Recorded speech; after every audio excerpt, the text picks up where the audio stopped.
How to play Valorant on School Chromebook.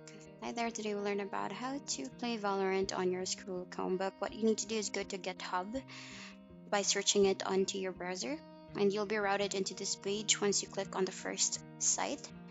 What you need to do is click on open source and go to topics.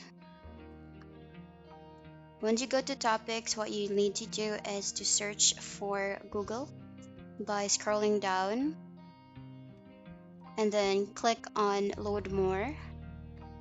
Keep clicking on load more until you find Google.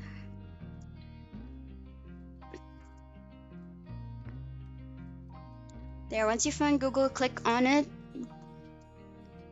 And then there on the right panel, you'll be able to see a Google link that you need to click on it. And you'll be routed to another page that is where you can access Valorant. You just need to type in Valorant, and there you can play Valorant using your Chromebook.